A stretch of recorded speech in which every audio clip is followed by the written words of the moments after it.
once again, have your own flavor. Ang daming pwedeng sumigaw dyan. Daming pwedeng, and here he comes into the clutch. Ang daming pwedeng sumigaw na gano'n. Pero, what makes you different? Diba? And also, create a story din. And yun naman important, yun kasi natandaan ng tao the feeling of the hype, the feeling, galing nito, bilis ng salita, oh my gosh, naintindihan ko lahat kahit ang bilis ng salita, ang hype. Yun yung natandaan natin usually, like a shoutcast, diba? Nakakapagod din siya, honestly. Hindi ka kung, yun, so try to tell a story, research on your teams, research on the players, if pwede, and if wala masyado, try to create your own story sa mga nangyayari din sa on the spot din doon.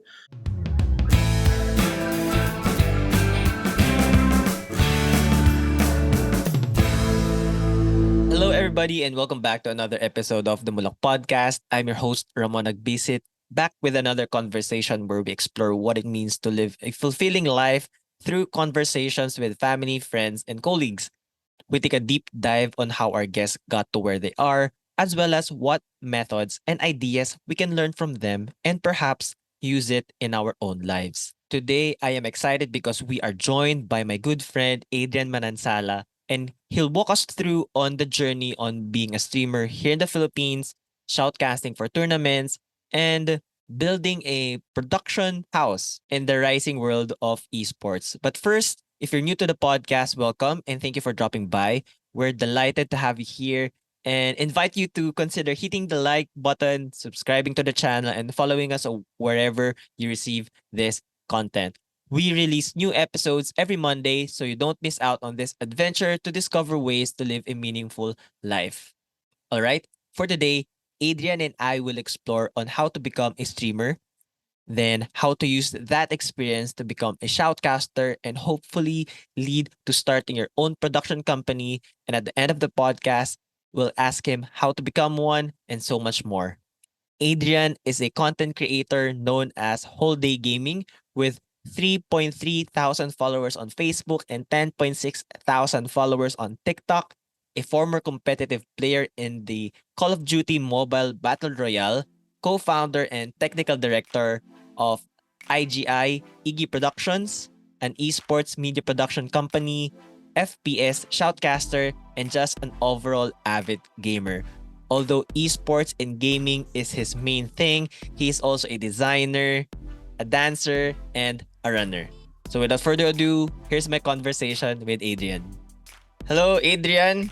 Really excited to have you here on the Moonlock Podcast. Thank you so much for your time. And I guess before we go a little bit more about your backstory, how you became a streamer, shoutcaster, and all of the likes, no? Kamusta ka ba? Kamusta? All goods, all goods. Definitely hyped up kasi yan, dito na tayo guys sa Moonlock Podcast. Hindi naman. Maraming salamat sa pag-invite kayo naman.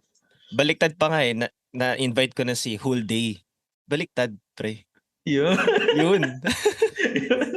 So before we dive deep nga into our conversation about your journey, where can they support you? Where can they watch your streams, your gigs, ganyan? Find your work? All right, thank you for that, Kuya Ramon. Right now, I'm really pushing myself on TikTok. You can follow me on TikTok. You can search me as Whole Day or I'm the Man Adrian on TikTok. I also have my Facebook page where it's Whole Day Gaming. So that's where it all started. Whole Day Gaming. As in buong araw. And then you can also support the page of my organization. So it's Iggy Productions, IGI Productions, and Sector Zero. Yeah, Sector Zero. So Alright. that's where you can find me and support me, guys. Thank you very much. So I'll get all of those social media accounts from Adrian, and then of course you can look at it sa description, so you can support him, follow his production, and you'll know where to find him. All right, so here in the podcast, I bring in my friends and have conversations on where they can share their expertise and experience in their field. And as I mentioned a while ago, we'll be talking about streaming, esports, or electronic sports for those who are first time na nakarinig nito. So it's a competition using video games and shoutcasting. So if you are watching leagues like PBA or FIFA or yung mga competition sports. So meron may mga analysts doon and commentators. So ganun din sa esports, shoutcasters ang tawag sa kanila and analysts. So I'm excited to bring Adrian in, who I've been seeing his work and fashion kasi tinan nyo naman mukhang pupunta na nga din sa BGC to, hahabol ata. But I've seen his passion grow for the past 2 years, and yun nga, like what I tweeted, when the pandemic started, daming streamers bigla, 'di ba? Rise of ng mga board yung mga tao, and tinry kong i-stream yung mga PS4 games ko. So ikaw, si Kuya Nige Abellera, NSJ, and Henry Di Manlig. So yung mga friends ko na nagsistream, so humingi ako ng mga tips, ganyan, sa mga settings. And yun, you were one of those guys na who were starting that time and really helped me with those tips. So how did this streaming journey even started? And yun nga, bakit then whole day? Yan, okay. Good question to start off din. Siguro tama ka nga din nung sa nabanggit mo din earlier na everyone was during the onset of the pandemic. A lot of people were literally bored in the house. And nakita na, dami nag-stream. And some of us also parang nawalan tayo ng outlet, so to say. If pala gym ka, lagi ka lumalabas or party person ka, hindi mo magagawa yun. And I guess streaming yung naging outlet ng karamihan ng tao. And I saw it then as one thing na as a creative outlet din for me, so to say. Kasi literal, wala rin ako ginagawa. Naglalaro din naman ako. And sabi mo, yun yung race ng mga, let's say, sina Chooks TV, if yeah. So, naisip din namin ng mga friends ko, naglalaro din naman tayo buong araw. Di stream na lang din natin. Di ba? Nakikita natin yung success ng ibang tao na naglalaro lang din naman sila. Pares na kami ginagawa. Pero siya, so to say, kumikita siya, ganyan, and nabibuild up niya yung community niya, so to say. So, literally yun lang din, parang, ikaw nga, kaya mo stream ka nga. Alam mo yung mga tropang ganun lang din. So yun, doon ko naisip na, sige na nga, mag-stream na rin ako. So, bakit whole day? Whole day, kasi, literal, there was a time in the pandemic na, parang, yung early pandemic, yung literal April. March, April, May. March, April, May. Mga ECQ, yung mga ganun times na yun. Yeah. Wala akong ginagawa. Literally, whole day. Kasi maglalaro ako Call of Duty, mobile, tapos ng mga friends ko. Technically din, summer. So I was a teacher before. So summer, walang pasok, walang turo. So yung mga co-teachers ko, wala na silang ginagawa. Nalaro lang kami. The whole day. Tapos tutulog na kayo, kakain, tulog. Okay, wala naman tayo gagawin today. Uli ka rin makakalabas. Ano galing gagawin mo? Laro ko na lang ulit. So literally whole day gaming siya. Tapos siguro din kasi isa rin sa mga na-appreciate ko talaga. I really love sunsets and sunrises. So parang ako, I take at least 10 minutes of, kung magising ako maaga, I make it a point, I watch the sunrise. Kung hapon na, kung ano, I really try to at least 5 minutes look up, take a picture. Photos ko namin kung mga sunrise, sunset pic. I really love sunrises and sunsets. Kaya yun, the whole day. So, start from the sunrise and sa sunset. That's a very interesting story. Akala ko parang all day, di ba usually sa mga hype, all day, tapos parang, di ba all, whole. So that's a very nice, interesting story behind the name. Usually, there's deeper meaning with just that. And then, nag-stick na rin siya, parang, Kuya whole day, nakikita ko sa mga comments mo, na stick na siya sa mga people because it's kinda unique words, combination of words, full day gaming. Yan. You mentioned before din pala, go. Sige. Before din pala, I used to do din kasi, so pinanindigan ko na yung whole day, na I used to do 12-hour streams din talaga. Oh, okay. So, Oh, So, yun, literal, 12 hours, whole day. 12 hours ako oo. naglalaro. So, Grabe. may nag-switch din ako ng game. So, nandun din Okay, ako, okay. kumakain din ako. So, nanonood din ako yung mga ibang YouTube video about kumakain, While ganyan. Tapos nalaro streaming. nga ulit. While streaming. Okay. So 12 hours na streaming, not 12 hours playing. Hindi naman. May mga breaks Most din in naman, between. siguro mga 10 hours ganyan out of the 12. Ganyan. Lupit. So, Ang yun. lupit. Buti ano, kasi malamang ang taas ng bill niyo sa sa kuryente, hindi naman. Pero kasi phone, laptop, nagti-TV pa ba kayo? Do you still use TV or baka naman same lang din ng For us din consumption? naman.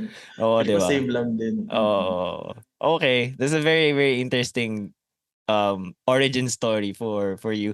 What were the challenges that you had early on with streaming? Parang did you just find it as a hobby and then eventually did you expect na it would blow up or build into this with what you have right now? Um, Challenges. So there's a lot of things to consider when streaming. Although anyone can stream, di ba? Yeah. Pero to be, so to say, I don't consider myself as a successful streamer, so to say. But at least I know like I'm a streamer and I have met people, I have a community, Mm-hmm. and for me that's enough. And siguro one of the challenges really was knowing how um, knowing what to put out there and Mm-hmm. how to put it out there. So, hindi ka naman pwedeng basta-basta ka lang gumawa ng content. You really have to make sure na everything you do is aligned with who you are then. Kasi there are so many, especially on TikTok, ang daming viral trends, ganyan. And it's easy to hop on a viral trend. Correct. But then kapag you just keep on hopping on viral trends, you somehow lose the how special you are, what makes you unique. Parang yun din. And also, on a more technical side, yung how the algorithm works, ganyan, or how many streams should I have, how long should I stream, or what design should I put in, ano dapat yung mga technicalities or pakulo na I should have. So definitely one of the challenges I had early on kasi sinimulan ko lang din naman siya kasi nga ano lang Hobby, din, di ba? for fun, Yeah. fun. But then as I wanted to make it to be more serious about it, parang shucks, it's not just about turning on your camera play. Yeah. There's so much more. Sorry to cut you. When did you know na parang it's before we sige, i-segue mo na rin doon sa challenges after answer this question, but when did you learn na parang okay, I think I need parang okay na ako. I think I need to hindi pala. I feel like I can do this in a more serious matter na hindi lang ako basta lagay na lang ng lagay ng content. So when did that happen? New Year 2021. New Year 2021. Okay, I started streaming September 2020. Yeah. Kaka 2 years ko lang pala. Ngayon ko lang na-realize. Oy, happy anniversary. Happy 2 years. Whole day. Solid. So, yeah, parang yun, around that kasi, time din ako nag-try mag-stream din. Yeah. Solid. Okay, sorry. Go. So yun. So early 2021 kasi nakuha ko yung first payout ko kay Facebook December 2020. So doon doon ko na experience na so 3 months after I made the game. So September, November. So that's kind of fast, right? With the watch time and the followers that you have to get. So parang naisip ko, okay, pumasok na yung pera. So, this could be potential. So, if I double down on it, I can, put more effort into it. Of course, then I could get those payouts more faster. Consistently. Yeah, faster. Consistently. Yeah. So, yun, New Year 2021. And then, yun, you got your first payout and then you were more conscious about the content that you were pushing, correct? So I got more conscious on the stream layout per se. Parang before, this looks good, okay na yan, sige, lagay ko na yan. Pero I tried watching more. So before then, of course, before I started streaming, and even during streaming, I'd always watch other streamers din naman. So I tried to see ano yung somehow key template ng mga streamers na sikat. Yeah. So yung mga sikat na streamers, literally, they don't have too much flashy things. Then they just have to focus on the game itself, and just me. And then just the streamer itself. Siguro may konting layout for the, of course, recognition of the followers, commenters, ganyan. But yun, so when I got that, I tried to redesign my own layout and tried to expand more then, get into orgs, ganyan, try to get into teams, esports orgs that would also support me in my journey, ganyan. So that's when I learned na I need to this is the way I want to go down sa streaming career ko. Also, try to think of more ideas na ano pa yung pwede kong gawin. Besides okay, maglalaro ako, maglolokohan ko yung tropa ko sa laro. But if yun lang at yun lang lagi, I mean, funny naman siya, but if like naman nanonood, what's new? You always have to think, what's new? Kasi people will get bored then at one point kung paulit-ulit na lang din. So, yeah. Yeah, from the first videos na napanood ko, like syempre lagi akong dumadaan sa stream mo for a few minutes, ganyan, di ba? And then one time nag-like ako ng stream, and then meron biglang nagpapa shawarma rice, parang yung may AI na nag-ano, tapos parang ako, whoa, this is new, and then there's an entertainment aspect then you do your punches, you do your punches, and then if may di ba, may gumagano, follow, may nag-like, may nag-share. May nag-share, you do different kinds of routines then, di ba? So parang, oh my gosh, he's into something then. And then, hindi ko rin lang din na-realize na parang, I thought na parang it's just kind of a fun way to engage with your audience. Of course, tama naman, di ba? But hindi ko rin na-realize na, okay, you really put some thought into it, and then, when you were doing that, parang, okay, so sobrang solid yung idea na yun. How did you come up with that? Is it also part of other streamers din na nakikita mo? Yeah, definitely. Kumuha ko ng ideas from other streamers din. So I try to put myself in the perspective as the viewer din. Na parang as a viewer, one of the things na nakakapagpakilig, so to say, is kapag napansin ka ni streamer, di ba? Yeah. Kapag, big time streamer, oh my gosh, binasa niya yung comment ko, oh my gosh, pinansin niya, nilike ko, di ba? So yun din. So I try to make it special din for the people na, if you share, may special call out sa'yo. Shara mare wow. Wash in, wash out. Shut down, shotgun, sus, knock out. Yan. So, yun. So I tried to, gusto ko paramdam yung nararamdaman ko rin na saya kapag nanonood ako sa ibang tao. And then it came to a point din na so I also have another streamer friend, si Chemical naman. Chemical is one of my streaming best friends din. Tapos ako sa kanya, ginagawa namin is kapag may nag-send ng stars sa Facebook, sa kanya, Careless Whisper, sa akin yung sa Magic Mike, Pony. So, ako nag-send, walang minimum kahit 15 stars. Sasayaw ako ng mala Magic Mike, ganyan.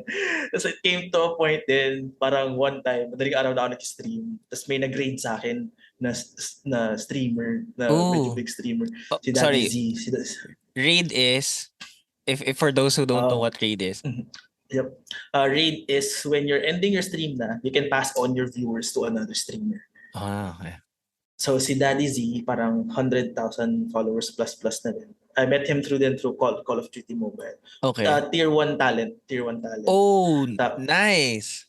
Okay. Tapos ni-raid niya ako ng one of my 12-hour streams. Ni-raid niya ako ng mga alas 3 na madaling araw. Tapos, ayun nga, so, yung mga bagong viewer, nag-set ng mga 10 stars, kaya nakita nila. So, sayo, so, it came to a point na, sige nga, for 500 stars, punitin mo yung t-shirt mo, basta masayaw. So, ganun. So, ganun na gano'n, gumana sila gumato. So, funny stuff din siya. So, it's the, so to say, pakulo na Ah, really adds to what makes you unique. And like, he's a streamer. Parang kami Call of Duty mobile streamer. Pero mm. what sets me apart from Daddy Z, as we call him, yung Daddy Z, feeling ko hindi siya sasayo. Yeah, yeah, Ganun. yeah, yeah, yeah, yeah. So, Sorry, what's meta in Call of Duty? Is it the guns? Yun ba yup, the yun? gun. So, yes, the gun. So, Oh, let's say, if sa ML, nag-iiba hero. yung hero, Oh, yung skills mismo, gano'ng kalakas yung skill, duration mhm. ng effect ng skill. Ganun din sa Call of Duty Mobile. Yung barrel mismo, yung malakas pa yung recoil niya, yung hanggang sa gano'ng kalayo siya masakit, yung fire Mm, rate niya, gano'n. So, mm. doon siya nag-iiba yung meta. So you mentioned a while ago na sumali ka sa mga ibang orgs, esports orgs. Um, Mhm. and then did joining these orgs open the door for competitive gaming for you? Definitely. So before, it was just me and my friends who meron kaming sariling clan. So we would just play.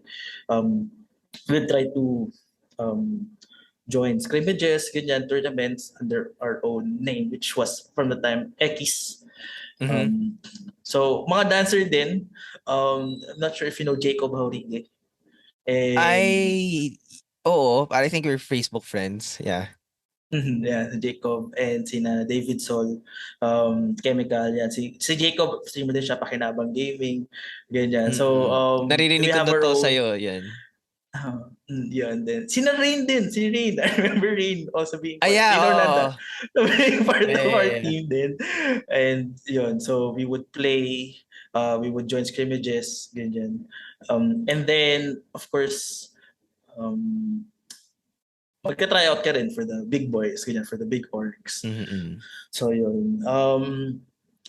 Nakailang tryout din ako sa kung saan-saan. But then I got into Existence Esports. So definitely joining an org would help. Kasi let's say if it's a big org, big in number din, so to say. Following? Let's say, so literally marami sa org. So Oh, okay, okay, okay. population-wise din. So at least Members? Okay, when okay. members, when you enter that org, that's definitely potential. Let's say it's 100 people sa org. So that's definitely potential 100 plus 100 na nadaan sa stream mo, or plus 100 followers at least, di ba?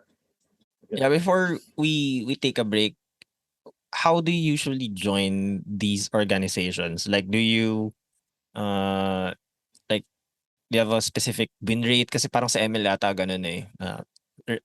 Achieve this certain type of rank. Is that the same with you guys sa COD scene? Yup, definitely your own personal profile is the first, so to say, gate. Mm-hmm. And merong, for BR, merong minimum damage. So per What's game kasi PR? sorry, Battle Royale. BR, Battle COD Royale. M Okay. Battle, yep, COD M Battle Royale. Okay, okay. So you have a specific damage metric kasi per game. So if you have, Mm. let's say, tas lumalabas yun sa profile mo, average damage. So usually for an org na that's good, the minimum average damage would be 1,300 to 1,500. And so to say, to take down a person in COD, usually it takes around, mm, I guess, 200 damage, so to say, or 100 to 200 damage. So if you do the math, if you do rank games, dapat at least nakaka 10 Kills kills ka ka. sa isang laro. Okay, Sa gets. isang laro. 10 to 15 kills ka sa isang laro para umangat na umangat yung damage mo. Okay, So, so ina-average nila 'yun, tama? lumalabas na automatic Lumalabas. sa So that's profile your mo. stat So, per season. yeah, para ganun. Stat per season. And also accuracy. Yun din lumalabas. Minimum Ooh. damage, average damage, and accuracy. Good accuracy would be, I guess, 30%. High 20s to 30%. What was Yung your stats then? Honestly, pababa yung stats ko. Kasi when I started playing COD-M, di ba ako competitive dati, casual lang. For Kaya fun nga lang eh. with my co-teachers. So, as in, camper lang ako maglaro. Yun, I would end the game, masaya na ako, 2 kills, napatay ko lang yung last 2 person. And Ako then pa rin yung panalo. oh, tama. Oh, okay, okay yan. But then, of course, tinagat ito competitive gaming, mas naging aggressive ako sa rank games ko. Pero yun, my early COD-M career, quote-unquote, ang hirap habulin. Kasi, Oo. So, same account ba, ginamit mo. Yun yung pina-audition mo, yung account mo from the mm, beginning. mm, Okay, tas mm, hinabol mo mm. siya. Kasi yung average nun, mababa. Technically, hindi ko siya nahabol. Ang average damage, sabi ko kanina parang 1-3 to 1-5 yung maganda, di ba, na Oo. average damage. Pag magaling ka talaga, abot ka mga 2K, 2K, Yeah. 2K and up. 900 lang yun sa akin. Oh, layo pa. Malayo-layo pa din. 900, super layo. Kaya dati pinag-sumpit ako nag-a-apply ako for orgs. Sinasama ko ng highlight reel. Nice. para, para, Nice. kasi pag on paper, ang pangit talaga naman ko ng Correct. stats ko. Kasi nga, Correct. dati nga, hindi mo na ako competitive. So, same account lang din. Yun. So, That's yun. a Kasama ko nice ng tip. highlight reel. For those who are listening and then you are in maybe in other esports then, 'di ba? Yung account mo is not competitive from the very start. Put a highlight, additional highlight. And then na-appreciate ba yun ng mga org? Or parang nag-stand siya. Okay, nice. And yun din, gusto rin nila kasi usually mga streamer. Kasi when you stream, of course, you put your org's name. So, exposure din for them. Exposure din sa So, kanila. Yeah. Okay, nice. We'll take a short break. And when we go back, we will be talking about Adrian's shoutcasting career and live productions with esports. So don't go away. Stick around. A while ago, we were talking about Adrian's competitive scene journey.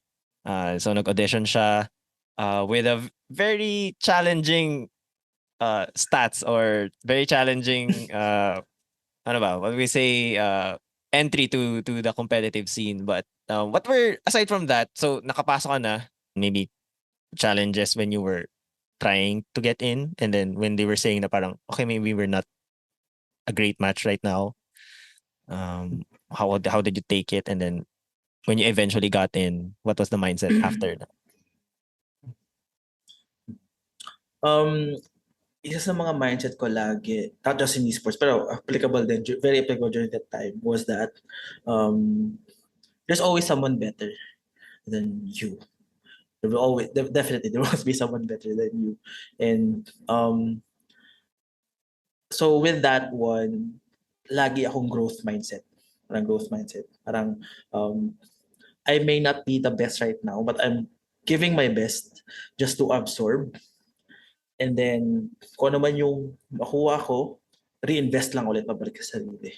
So, really just have a growth mindset and be a very keen observer lang din. Even though I was just a player, I try to see how do the captains meet, how do the captains talk, how do the organization, admins talk, how do they para sila makitungo sa mga tao, and what are the things that I can take in for myself na alam kong wala pa ako noon.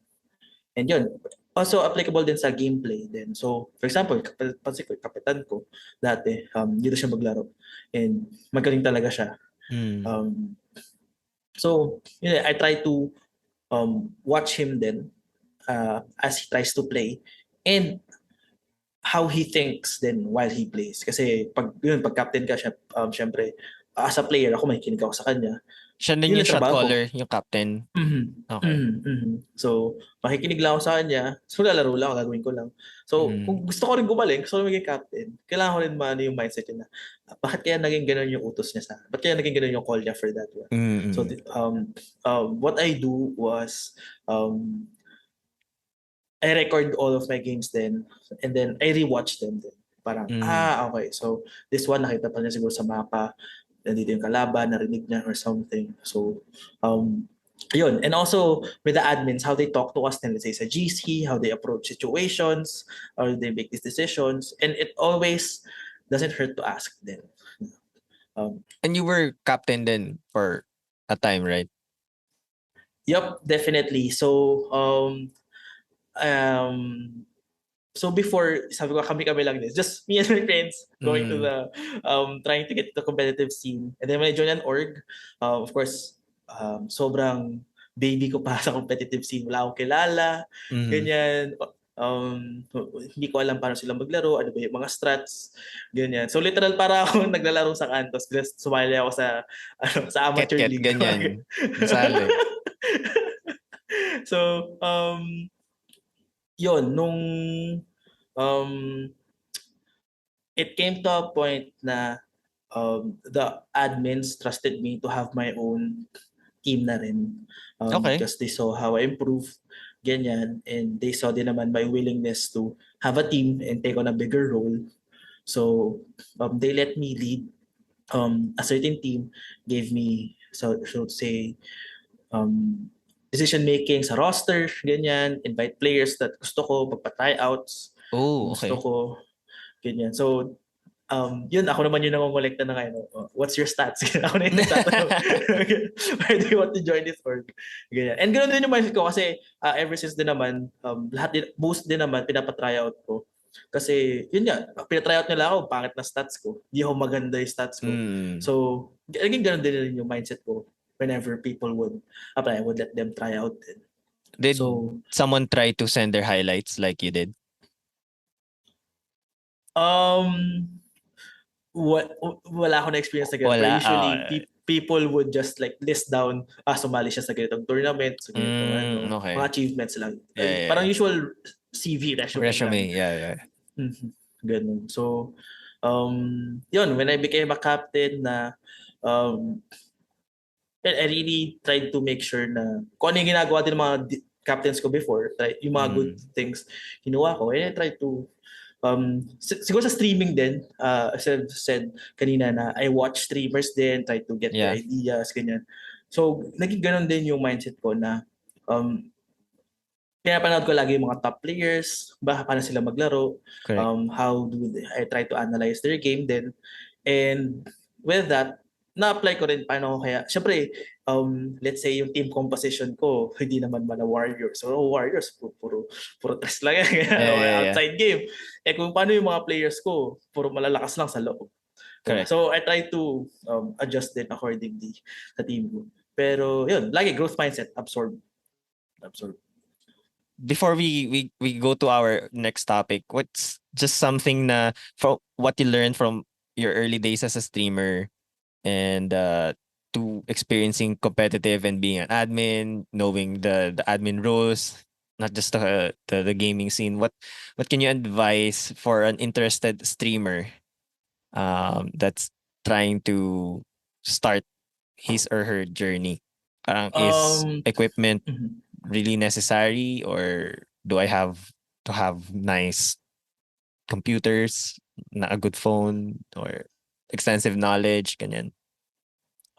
If you wanna start streaming, equipment is crucial din kasi you cannot really create good. Yeah, correct. You can create good content, pero like quality in terms of media Mm. nowadays, 'di ba? No one Oo. would like to watch something pixelated din naman, 'di ba? Mm. So, what I guess kahit anong mangyari, good equipment or not, I think you can be successful in streaming as long as you stick with who you are, you have your own personality. Kasi once again, I've said a while ago, it's easy to hop on viral trends and just be in for the likes, just be in for what's good right now. But then, if you're just gonna keep on doing that, you might lose yourself. Mapapagod ka rin of just Mm. keep on copying people. It's always good to add your own flavor to it and have your own unique identity in the midst of so many data in the internet. And Yeah. of course, lastly then, um, push out content with will, so to say.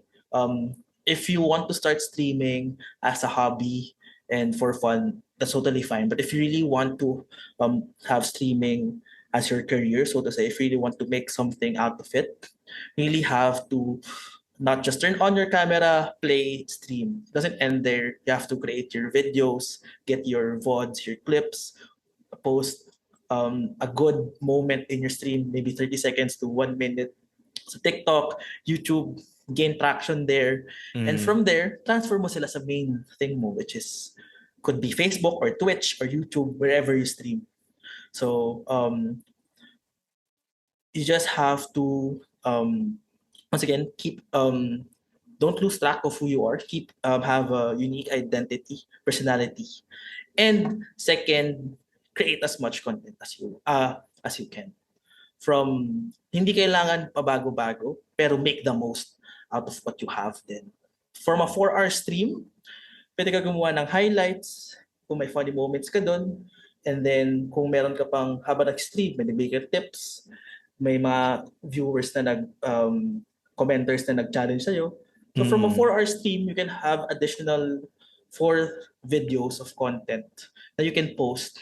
So if nag-stream ka Monday, post ka Tuesday, pwede ka nang dapat pa rin mag-stream ka as much as you can, of course. Pero pwede ka nang hindi mag-stream, let's say Tuesday, post ka lang ng 2 pang videos that you have. Yeah. And then Wednesday, post ka pa ulit. And then Thursday, stream again. Para hindi rin siya nakakapagod. Make it something na, livable, so to say. Or make it efficient. Yeah. Yeah, I understand your point when you mentioned na parang make in content creation they call it micro content, right? So from your huge or main video, you find clips nga on how you can parang market your name or your channel, right? And then I think one way of doing it lang din, tama ka, you don't have to stream all day, di ba? Parang kasi nga nakakapagod din talaga siya, di ba? So you have to also work smart, di ba? Work smart. And then you have to have that additional patience then on doing these small things like doing small shorter videos, highlights, ganyan. And to be honest, parang with the podcast din, parang it's kind of challenging on doing a lot of small editings. Parang you would rather do one big edit and then upload it. But right now the competition is really parang really high. Then a lot of people are putting out content. So how will you stand out? How will people know you more? If you want it, if you want it to be like a more serious, like hindi na lang siya basta hobby, really want to get serious into it. So it's a very nice tips and advice for upcoming streamers that wants to maybe start then, the equipment, and also if you want to be serious about what you're doing. So yun, yung mga magandang tips from Whole Day. So you have this at least a year of experience na, di ba? With competitive and with streaming. How did you transition into becoming a shoutcaster? What came first pala? You doing live productions or esports productions or the shoutcasting? Or was it sabay na? Sabay na siya. Okay. Sabay na siya. How did I transition to becoming a shoutcaster? Before I mentioned a while ago that I would like to that I'd watch other streamers, I'd watch other competitive players then, and of course I'd watch tournaments then. Ganyan. So and I've also mentioned kanina na nung lagi ako nakakatulog na me and my friends would always do private lobbies and we would play ganyan. And as I've said, hindi kami lahat nakakapaglaro at the same time. So, minsan pag private lobby, yung naglalaro, o sige nga, o shoutcast ka nga, o pag ano. That's for fun lang din. Kung na nag-shoutcast din kami. Tapos, it came to a point na one of my good friends is streaming. Shoutout sa Lolola. So, si Lolola, it's comprised of 2 people. It's Lolo and Lola. So, Lolo is Elna Ocampo, and then Lola, Gab Isidro. Very close friends. Very good.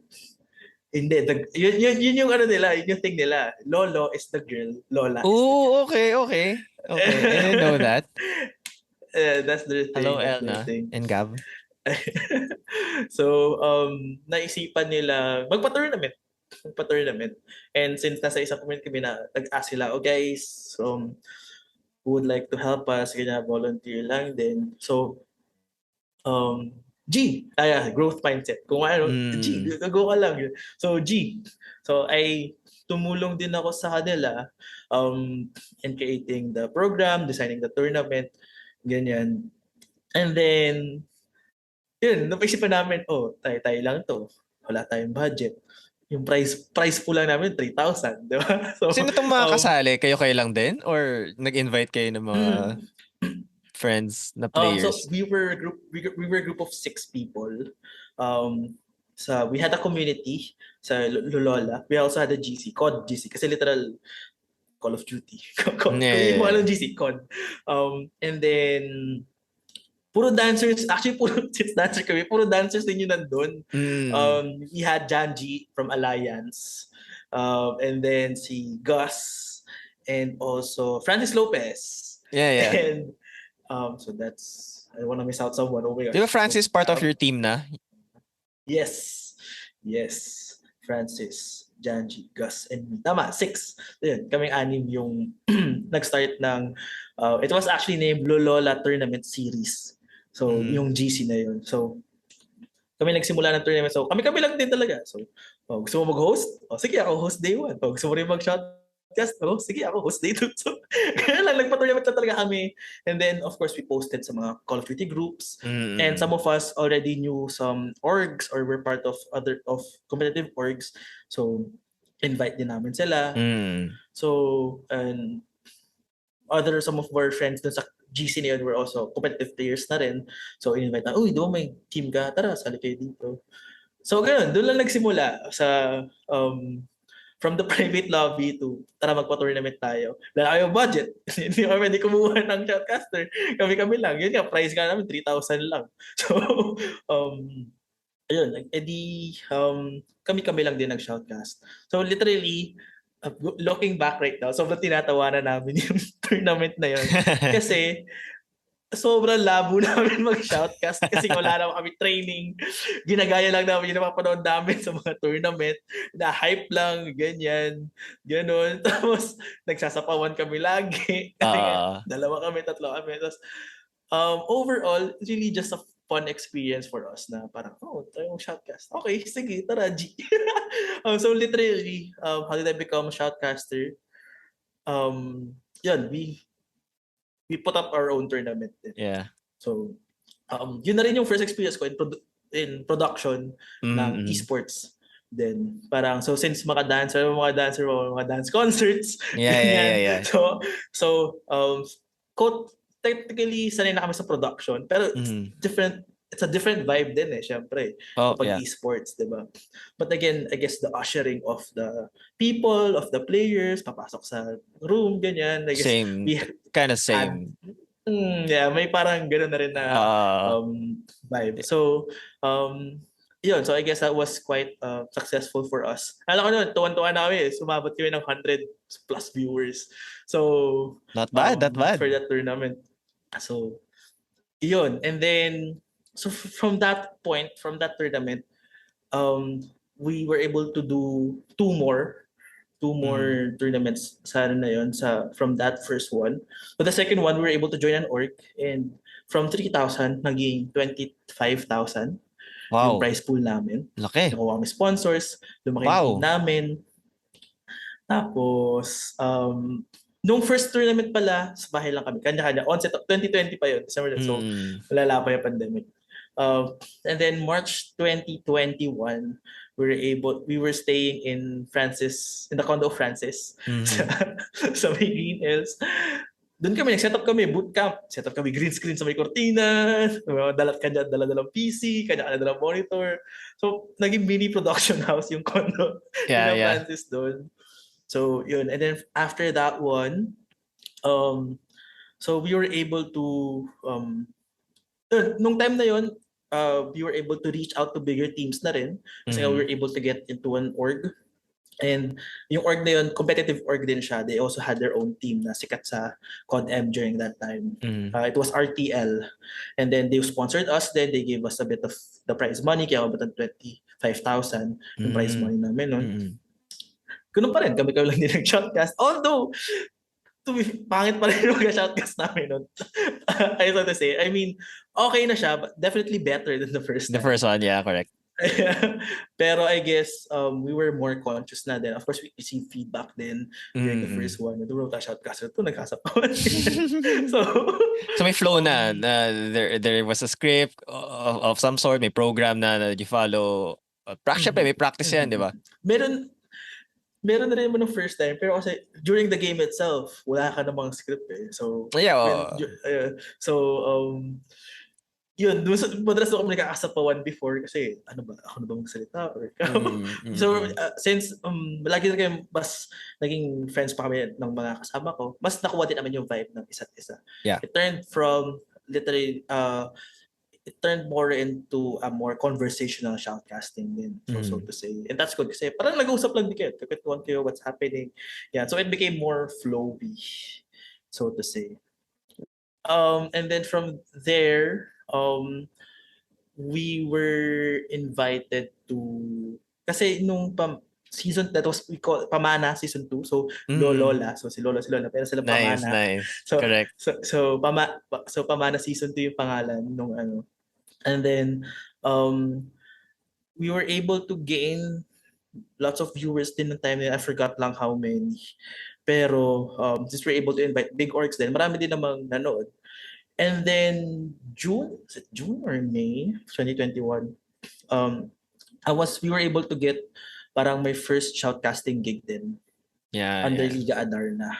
Yeah, that's my next question. Parang when's your next like big shoutcasting gig aside from with your friends?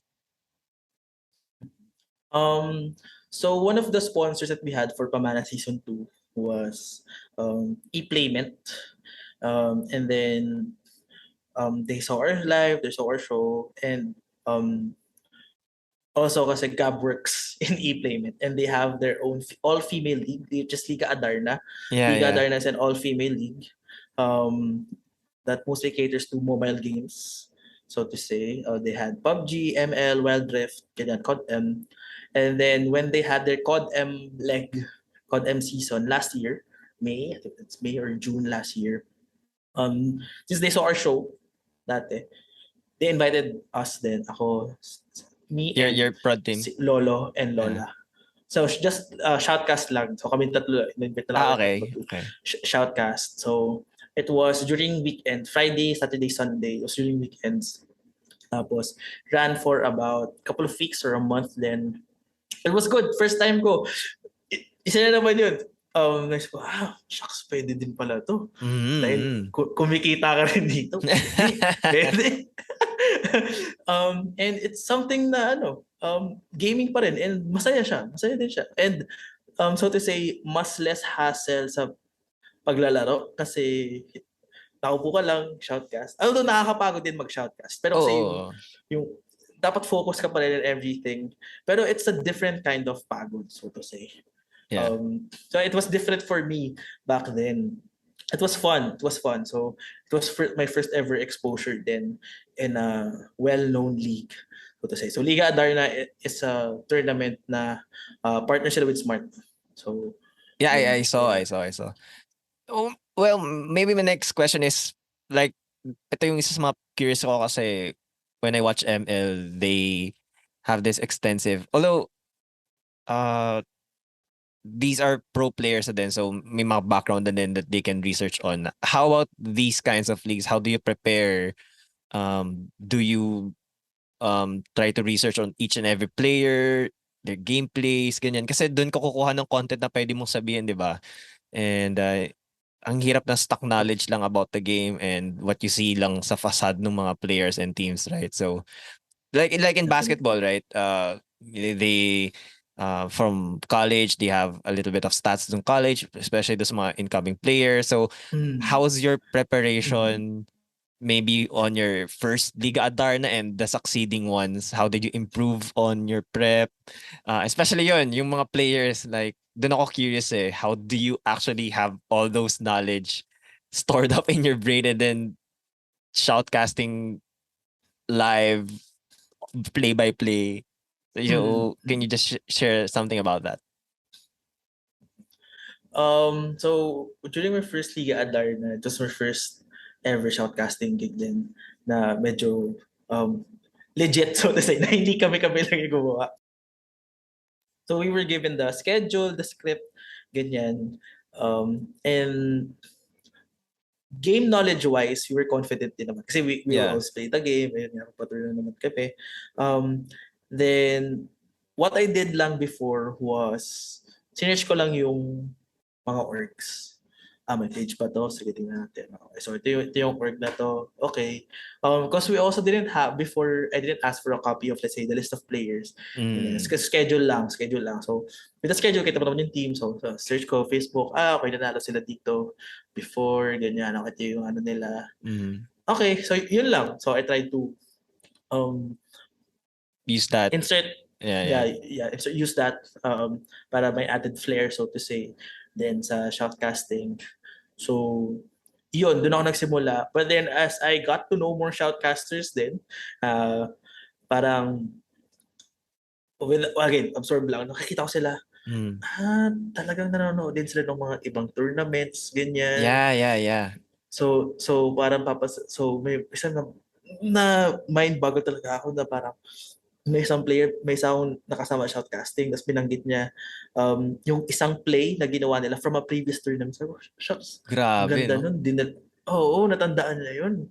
Talaga alam na niya. So, from there on out, I try to look for previous matches na ng teams, how they did sa previous tournament.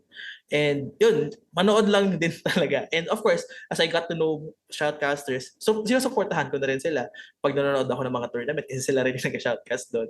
So, support na rin sa community, sa network. And doon, dagdag na rin na, ganito pala maglaro yung team na to. Ito pala yung star player nila. Ito pala yung objective player nila.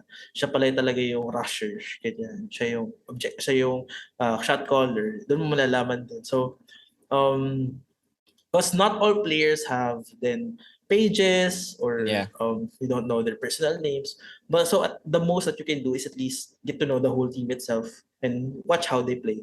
So, yun na yung naging mindset ko rin. And if possible, I also ask for stat sheet. Ganyan. For example, mag-shoutcast ako ng playoffs na.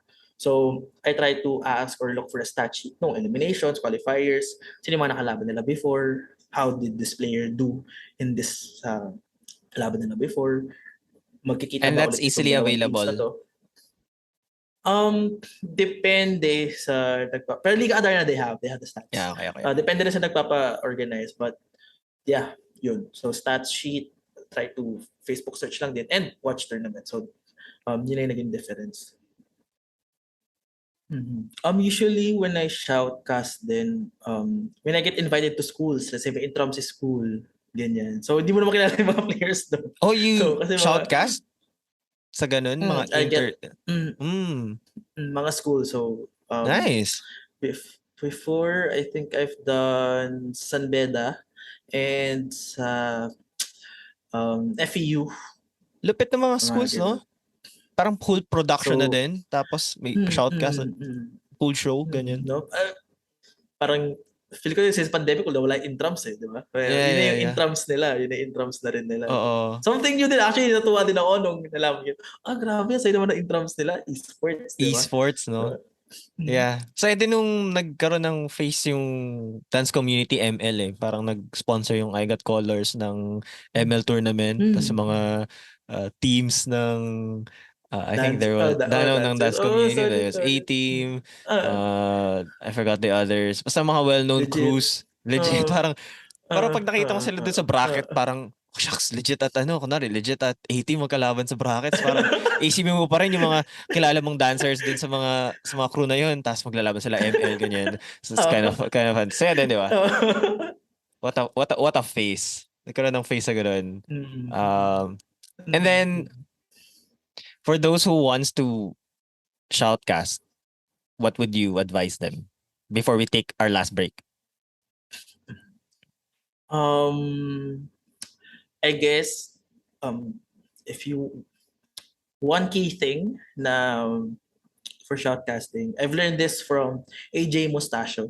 So AJ Mustachio, I was given an honor to have a one-on-one with him last year. September din yun last year.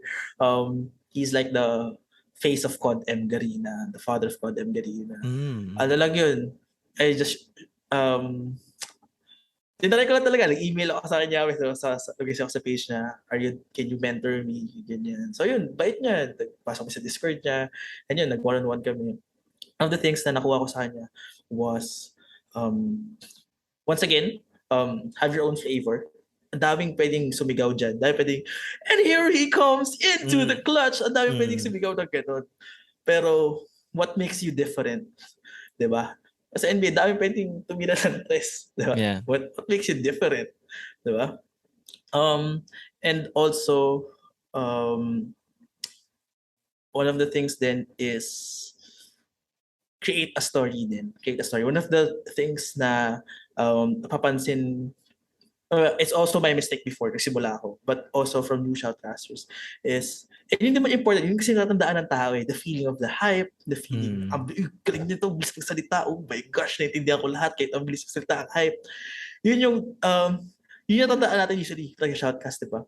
Yeah. Yung hype, those hype moments. And siguro, and with that, people forget to tell a story. Na puro hype na lang sila, puro sigaw, puro ang bilis, puro rap. So, nakakapagod din siya, honestly. Hindi ka, kung 8 hours yung laro, kung daming matches for you, kapagod ka, hindi mo kakayanin. So, yun. So, try to tell a story, research on your teams, research on the players, if pwede, and if wala masyado, try to create your own story sa mga nangyayari din sa on the spot din doon. So two things. Don't let go of yourself. Try to create your still own unique branding of shoutcasting. If you have a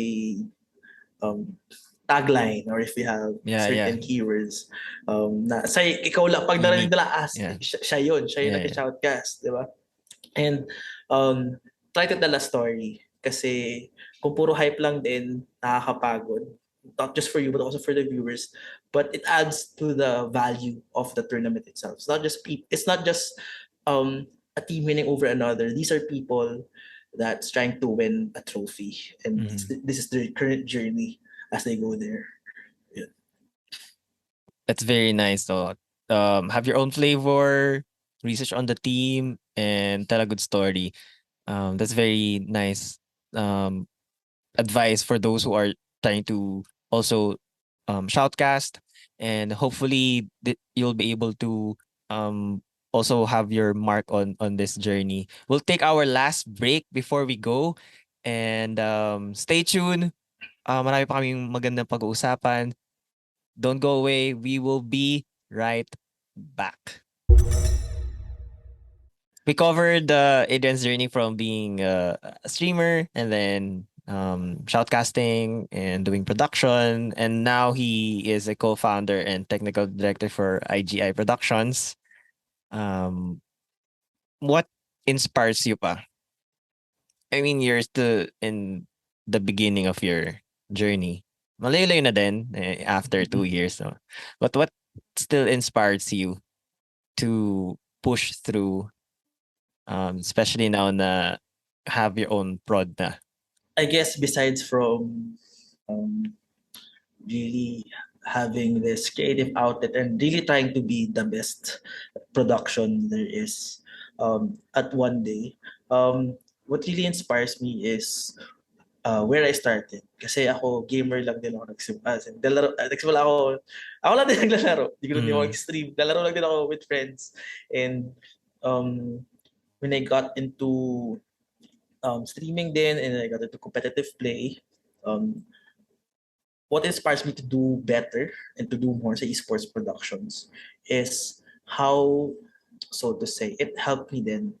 So before, parang on the onset of the pandemic, wala tayong magawa, di ba? It was a hard time for everyone.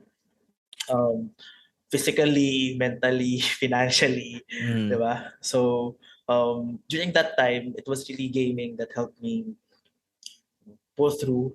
And through gaming then, nakapag-meet ako ng new people, and I was able to grow my network then, grow my community, and these people really, we were able to help one another get through those tough times nung pandemic din. And with these gamers then, I know na they love gaming kasi it's something not just na masaya sila while they're doing it, pero it's something na um, really important to them deep down inside. We all have our own personal reasons bakit sobrang important ng gaming. And I guess sa Pilipinas at least, I know that these players deserve better tournaments, deserve better exposure, mas magandang productions, so to say. And with that one, I guess, mas aangat yung esports scene. Mas makakreate kami ng better opportunities for people who want to go to the pro scene. Diba? If people see na, ganda pala ng esports productions, may pera pala dito and everything, it will help people na, ako at one point, siyempre gusto ko maging pro player, di ba? Yun na rin yung ano. Yeah. Pero sadly for me, parang the opportunities were not there. And I guess, gusto ko bigyan ng opportunities din yung future generations. Lalo sa Pilipinas, we know how the esports scene is in the Philippines. Paangat na siya, but it's still not there compared to the other countries. Correct. Diba? So I guess that's what inspires me din.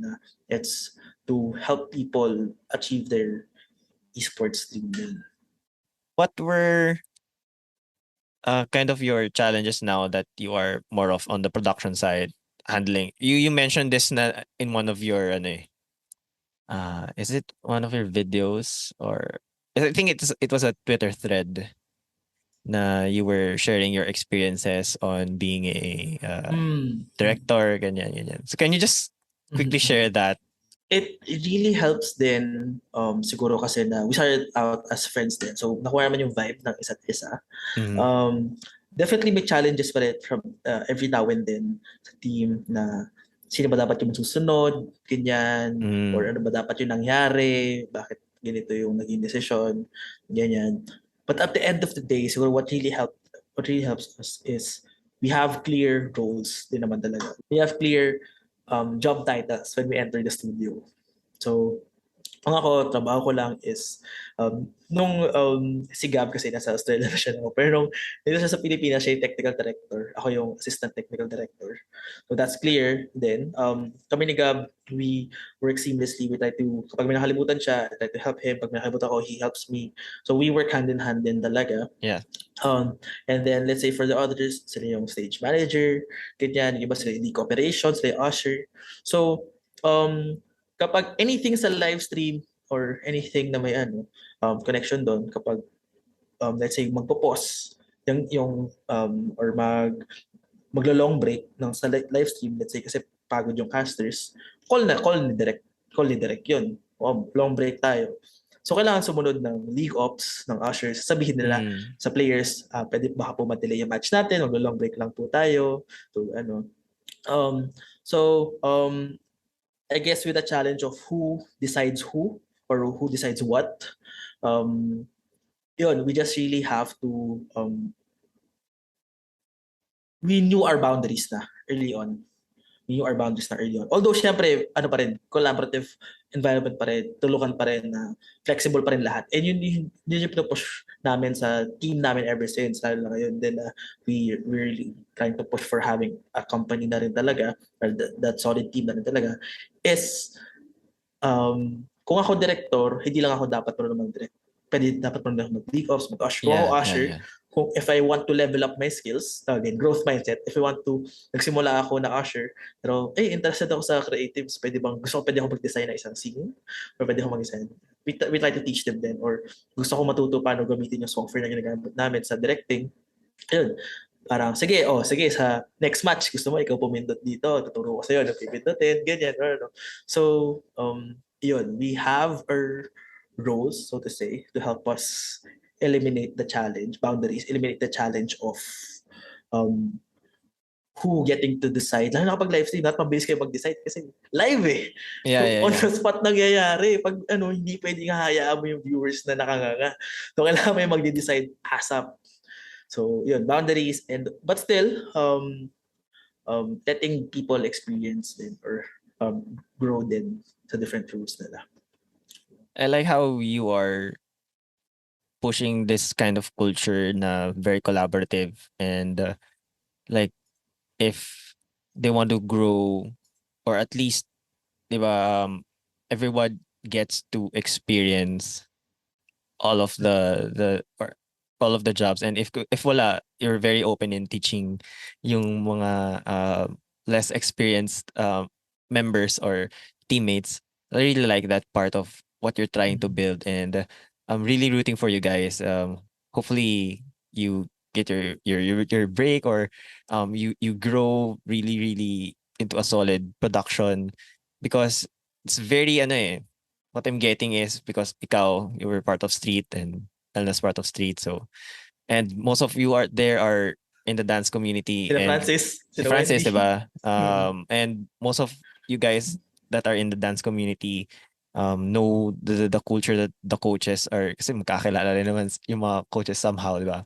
So you're trying to push that kind of standard and that collaborative mindset, growth mindset. So it's very nice that you're trying to also put that into your production. Um, so right now, you mentioned a while ago na I asked you if this is your full time. So you still have um Mhm. you still have a full time. Can you just share that what you're currently doing then aside from your prod life, gamer life? Are you still teaching? Right. Hindi na. I now shifted into the corporate world, so to say. At one point, parang we were all down to have this as the full time na. But then of course you have to have your capital then or get the money for the fund. So we decided that okay, we'll do our full blown launch. We had our roadmap by this year, by this month. But for Mhm. now, let's try to work. Let's try still put a lot of effort on it. Pero let's try to find ways where we can I can earn money and invest. So yun, that's why I have another job right now. And but I get there, also I try to reinvest back dito sa Iggy Mm-mm. Productions. So what I do is I'm an instructional designer. Whoa. So What's that? for that one, What's um, that? yeah, actually, nung una din, ano yun, barangay ko lang din narinig yun. Instructional designer? Yep. Ooh, ooh, So ooh. it can be used in different settings or contexts. Parang before in my first company as an instructional designer, let's say may problema si company ganyan, sa employees niya and kailangan nila ng retraining about for the employees. For Mhm, let's say mhm. sample lang Coke. Yeah. Sample lang to Coke. Yeah, Mm. si Coca-Cola. Let's say sa isang warehouse nila nagka-problema sila and to solve that naisip nila we just need to retrain these employees sa warehouse A. Mm. So, tatap nila kami. Usually, it's called the instructional learning and development team. So, ako, gagawa ko ng so, kakausap ko yung, let's say, yung subject matter expert sa Coke. Sabi ko, Mm. ano ba ang problema niyo dyan? So, ganyan. Paano ba natin maituturo yung training? Ganyan. So, I create the training for them. Ah, I create the gets. material and Yeah, then yeah. ibabato ko pabalik sa kanila. So, literally, I create the instruction. Instructional design.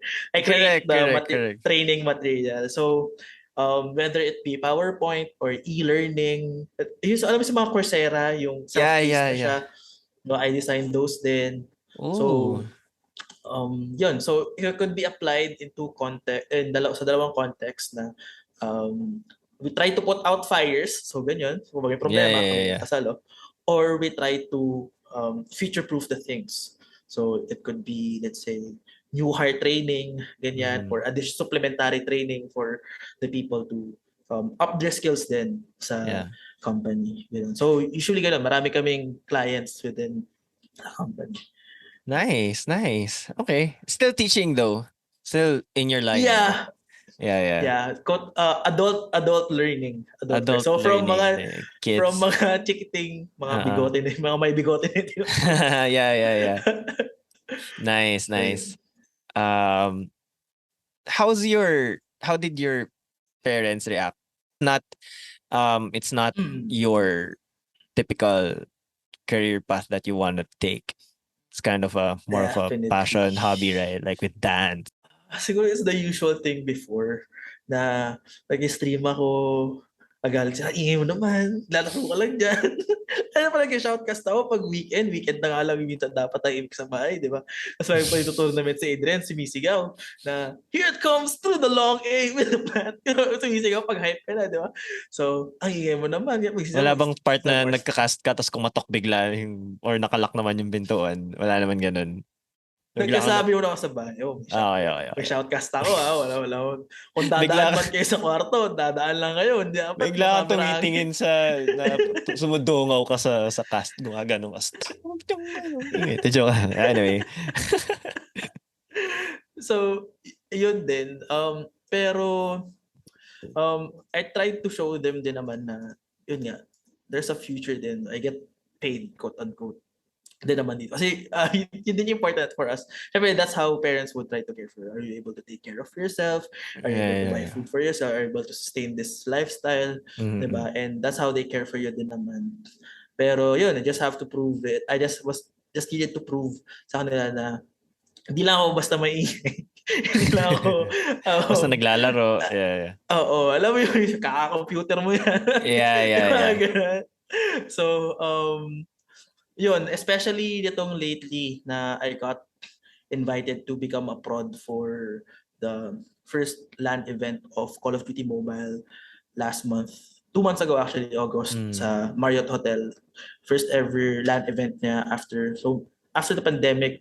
It's an international event. Players from Singapore and I think Thailand or Malaysia. Meron din dito. And yun nga, sa Marriott Hotel, so sabi ko, uy, may free. Ano pa kami nun? We stay at the hotel, ganyan, may free accommodations, we get paid, and ano. So, naisip nila, parang nung si Papa dati, pag pinapadala sa ganito, may hotel, so ganyan, they can relate somehow, yeah. So, yun, shinare ko na, doon nila naisip na, okay, sige, baka nga, pwedeng may future dito and may pera dito. So, share ko sa kanila yung mga prize pool dito. Umabot nga na kalahating million, 50. Ganun. So, isip nila. Yung kasi yung ano nila, di ba? Laro ka lang, walang pera dyan. Yeah. So, but if you try to show them how things work, ayun, naintindihan naman din nila, so to say. And yun, that's why they let me move out then and have this own place for us, for the EG Productions. And feeling ko hindi pa sila super acceptable, pero at least going there. Yeah. At least nakikita nila konti yung perspective ko on it. Yung LAN tournament, yung COD recently, is that EG Productions na? Or did you tie up with? No, not yet. Actually, that was just me. So, okay. if you know Kuya Nick, Dota Shoutcaster, one of the big names sa esports ng Pinas, he founded he founded a production company which is named Lupon. And from there, they were trying to, since it was a big event then, they were trying to outsource people then. And luckily, through network then, through the people I know, then I got to know sa gaming community, na-invite ako to be part of their production. Nice. It's a 3-day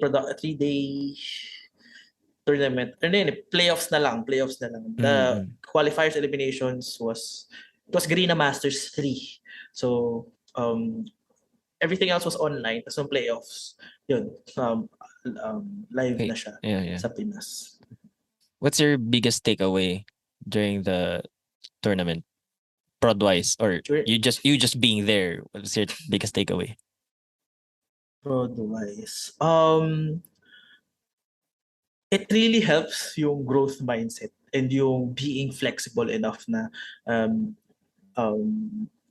as I've said dun sa team namin, ever since we try to be flexible na you can pick up any role. Ganyan. Nung time kasi na yun,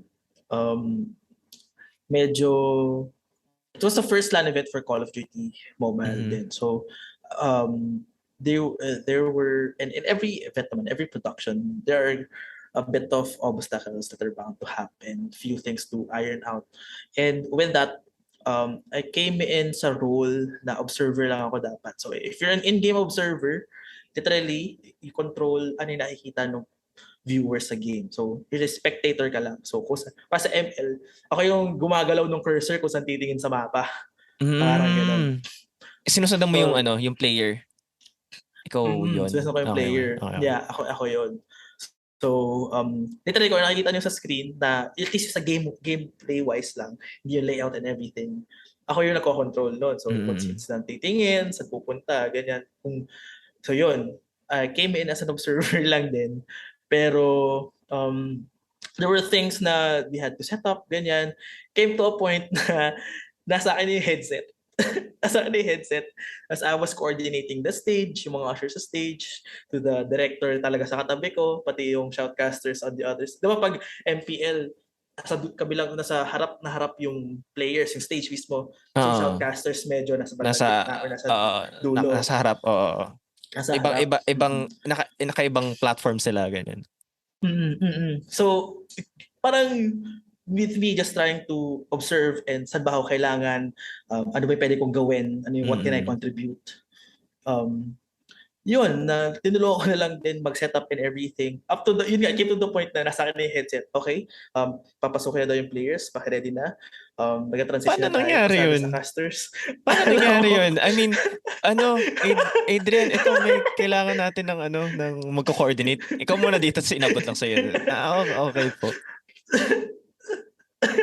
Ganun ba? Ganun na ganun? Or, I mean, they tapped you na, we're kind of short here, so can you help us out? Well, we were setting up, actually kasi observer lang nga din ako. So, call time namin 6 a.m. 1 p.m. yung show, 6 a.m. So, 6 a.m. nag-set up sila, ganyan. So, ako observer lang ako. Wala akong, technically, trabaho ko, observe lang. So, di ko kailangan mag-set up or anything. Upo lang ako doon, pindot lang ako, titingin lang ako sa players kapag game time na. Pero, nung syempre ako, I had my own production company din. So, I wanted to learn din. Okay, na-observe ko sila. Okay, so tama nga, dapat nga, ganitong kable pupunta sa ganitong kable, tapos kailangan makakonect sa casters, ganyan. So nag-observe lang din ako. But then, nung mga 9 o'clock na, 10 o'clock na, kinakabahan na ako kasi bakit parang di pa, parang may problema pa. Ganyan. So, I try to extend my help then, try to see na, again, one of the things that keeps me going is, I want to create a platform for these players na they can represent themselves, a good production for the players. So I try to help na rin na parang, they seem to be of need of help. So I try to extend the hand then, and try to help with the setup and try to figure out some obstacles along the way. Minsan kasi kapag pinlano mo sa paper na okay, dapat ito dito kakabit, and it should show up. Minsan kapag nandun ka na, bakit hindi siya lumalabas? Di ba? Minsan may ganong kink sa production. So, with that one, I try to help. Then, along the way, and since as I said, they were trying to outsource people for that event. And yung mga ibang na-outsource were my friends, were my co-casters then. So, they were people I already knew. So napunta sila sa ushers sa stage. Sila yung nagsasabi sa players, the host, okay po, napunta tayo sa stage, sa ushers. So ako, napunta ako sa prod side. Yun nga. So, since kilala ko na sila, nakakausap ko sila, so ako yung nasa prod, and ako yung tumutulong, naging, sige, ikaw na kumausap, kayo na mag-coordinate. Okay po, sige, kausapin ko. Tapos yun, since yung shoutcasters ito, kilala ko rin naman, friends ko rin, and part of the show din, kasi kailangan mo coordinate yung game, pati yung live mismo, pati kung kailangan magsasalita si na shoutcasters. So, una dapat ang coordination lang, me and stage. Kasi ako yung nagko-control nung observing ng game. So, kapag sabi ni Usher, okay, pause daw, sabi ng player. Ako yung taga-pause ng game. Referee pause, ganyan. So, with that, yun lang talaga hanggang sa hindi, kailangan din pala since ikaw yung magpo-pause, kailangan alam din ng shoutcasters yun. Yung cue ng staging. So, sige, magdadagdag tayo isa pang tao dun sa shoutcasters, ikaw na rin magkasabi sa kanya. Siyempre, katabi ko rin yung director, yung overlay and everything. Nasa akin yung headset. Limited lang din yung headset. So, siyempre si director, marami din siya ibang iniisip. So, ako na rin yung naging bridge niya. Bridge niya with everyone. So, yun, naging extend siya from dapat observer lang to literally just growth mindset and just try to, help out as much as you can. Put yourself out there. Yun. although not gonna lie, stressful siya, Yeah, super. yeah, yeah, Kasi yeah, yeah. a Ang lot of dami people were, ang dami kong kausap, ang dami tayo kong kausap. kausap, Yeah, yeah, yeah. ang dami kong kausap, stressful siya, super. Pero worth it yung stress niya. And yun kaya naman, naalagaan din naman kami, like there was free Yeah, yeah, food, yeah, yeah. free ano naman, so nakakapagod. Pero saya din kasi LAN event, it's different eh. Di Yeah, ba? yeah. May kapag ka MPL din, di ba parang ang saya kasi makakasigaw ka, nandun ka mismo and everything. So yun, saya. Definitely, saya nun. It's very nice to hear all of those stories. Parang nakakamiss ulit mag-pro, just to be there, just to feel everything, di ba? The pressure, the stress. But at the end of the day, parang it's parang front row seat into everything. Nakanood ka and you get to know what's happening also behind the scenes. So it's very nice takeaway that it all boils down again to what you set with yourself and the personality and the goal that you have for yourself, which is growth, diba? Growth mindset, just take it all in and learn, be a sponge, diba? Just take it all in and apply it where you can, especially yung sa laking laking plus niyan sa production house mo. So it's a very nice learning experience. Yeah, before we go, again, thank you so much, Adrian, for sharing all of your stories. It's been Thank you so much. Welcome. a fun catch up with you. We Definitely. were teammates with LSDC, and to be honest, dahil malapit na nga yung MPL playoffs, and I remember that you prod then, 'di ba? So I think it's a perfect time to catch up and just get to know what you're currently doing. Yeah. And we message once in a while. You know Yeah. na I'm watching you dropping by your stream. So before you go, what's just something that you want to share to everyone that's dapping into esports and maybe worried about the path that they're taking? We can just tell them with the relatively short experience but very paano ba? Short experience that you have pero ang dami mo na ding napagdaanan in that sense. So, yeah.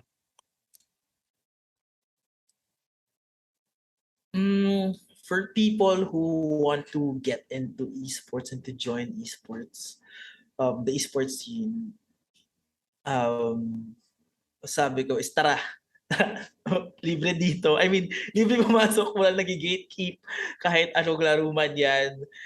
At the end of the day, um, naglalaro lang din tayo lahat. At the end of the day, we all share the same passion of playing a game. Diba? And for people who want to start in esports, whether as a player or as a production, again, I guess first of all is to just be there. Just be there. Just literally your present. Just literally kahit watch ka lang ng streams ng mga tao, try to get to know people, and just being there, just playing the game would really help you. And just being there being consistently being there for people, ganyan, will also may kilala ka rin ng mga tao or makakakilala ka rin ng mga tao ng right niche, right community mo. And of course, try to do your own research din na um, saan ba ako dapat para talaga. Esports para siyang ngayon, feeling ko lang ito yung para siyang is going through like the Big Bang Theory right now na it's currently Still forming, expanding. yeah, expanding malala. Ang bilis niya. Lalo lang ngayon with how the PH gaming scene is going. Still not super there, but it's really expanding right now with, of course, with how MPL is and with how other games are. Sobrang natatanggap na siya ng mga tao bit by bit and sobrang daming opportunities sa esports din production-wise. Production-wise, ang daming roles. Pwede kang league operations, yeah, as I said, game observer, usher, ang dami din talaga na pwede ko, that you can do. And of course, gaming-wise, if you want to be a player then, of course, just practice and practice. Again, just be there, just show up to scrims, show up to the stream, show up sa mga stream ng mga pro players, try to get as much knowledge as you can for them, and just try to be consistent lang din. And so again, be there, just be there. Research on your own role, and then of course, siguro recurring message in any topics is just be you. And how can you add yourself by being there? How can you add value to the people around you, and how can those people add value to you too? Tapos balik mo lang ulit palabas. Yun. Thank you so much. Thank you so much, Adrian, for dropping by the Moonlock Podcast. Thank you for the conversation. Thanks so much, Kuya Ramon din. If you love what you hear, we would like to know your comments and what you think about what Adrian said about esports and all of the takeaways that he gave us by commenting on the comment section here on YouTube, or if you're watching on Facebook. And of course, write a review and rate the show on Spotify or on Apple Podcasts. And if you know someone who is getting started with streaming, shoutcasting, or in production, please help us by sharing this episode with them. This might be your brother, your sister, your friends, your cousins, or whoever. This content could be the push that they need to start this hobby or develop their craft. Again, Adrian, thank you so much. Everyone who's listening, thank you so much for helping us out. And as always, we will see you on the next one. Peace. Take care, guys.